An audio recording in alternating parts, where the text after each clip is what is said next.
अस्सलाम वालेकुम dear friends. Start करते हैं लेक्चर नंबर 41 को। तो जो लेक्चर नंबर 41 है वो कंटिन्यूशन ही है हमारे टेलीकम्युनिकेशन के चैप्टर की, जिसमें आज हम डिस्कस करेंगे रडार को। तो डिस्कस करते हैं radar, radio detection and ranging.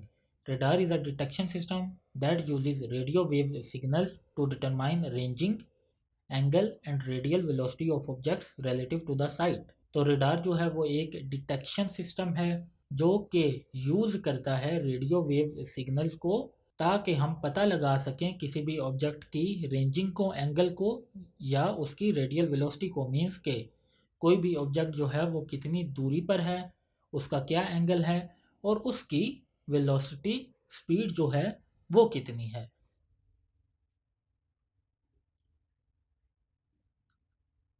Radar today is use to detect and track spaceships.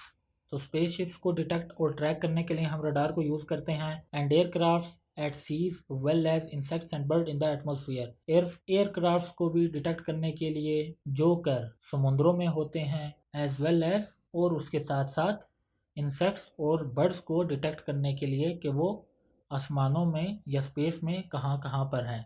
It is use to measure the speed of automobile. इसको हम यूज़ करते हैं ताकि हम किसी भी ऑटोमोबाइल की स्पीड को जान सकें। Map the surface of the earth and space and measure properties of the atmosphere and ocean. उसके साथ साथ जो अर्थ की सरफेस है उसको जानने के लिए, स्पेस को जानने के लिए, और जो एटमॉस्फेयर और ओशन है उसमें जो डिफरेंट प्रॉपर्टीज हैं उनको जानने के लिए।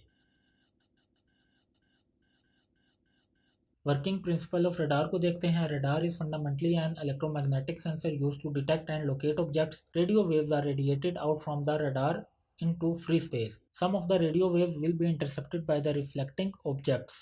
तो रडार जो है वो यूज़ करता है इलेक्ट्रोमैग्नेटिक सेंसर ताकि हम किसी भी ऑब्जेक्ट को लोकेट कर सकें या डिटेक्ट कर सकें। तो रडार से हम क्या करते हैं, जो रेडियो वेव्स होती हैं उनको स्पेस में ओपन कर देते हैं। तो वो जब रेडियो वेव्स हैं वो स्पेस में ओपन होती हैं तो वो किसी ऑब्जेक्ट के साथ टकराएंगी। तो वो जब किसी ऑब्जेक्ट के साथ टकराएंगी तो वो फिर हमें सिग्नल देंगी कि वो जो ऑब्जेक्ट है वो कितनी दूरी पर है, उसका क्या एंगल है और उसकी लोकेशन जो है हम वो डिटरमाइन कर सकेंगे।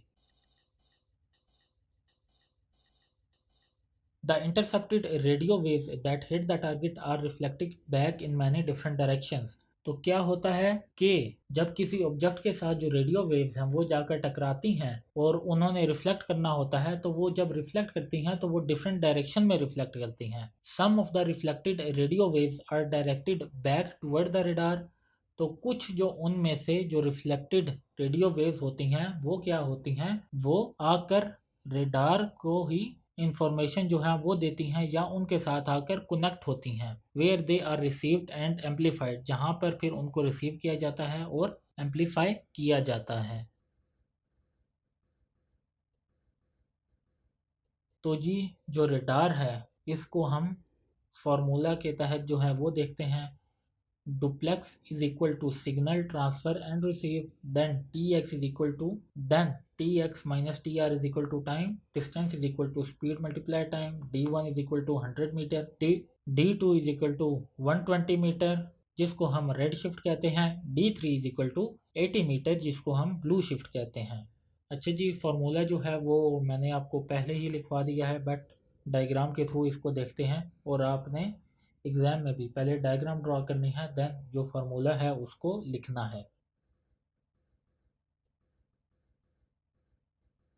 तो जी डुप्लेक्स है जहाँ से रेडियो वेव्स जो हैं उनको हम जो फ्री स्पेस है उसमें आउट करते हैं। तो देन वो जो फ्री स्पेस में आउट होती हैं तो वो किसी ऑब्जेक्ट के साथ जाकर टकराती हैं। तो जब वो किसी ऑब्जेक्ट के साथ जाकर टकराएंगी तो वो रिफ्लेक्ट बैक करेंगी और वो जो रिफ्लेक्ट बैक करेंगी वो डिफरेंट डायरेक्शंस में करेंगी। तो उनमें से कुछ जो हैं वो वापस आकर रडार के साथ ही कनेक्ट हो जाएंगी और फिर हम जो है इजीली अपनी इंफॉर्मेशन को इंटरसेप्ट कर सकेंगे और एनालाइज कर सकेंगे कि जो ऑब्जेक्ट है वो कितनी दूरी पर है।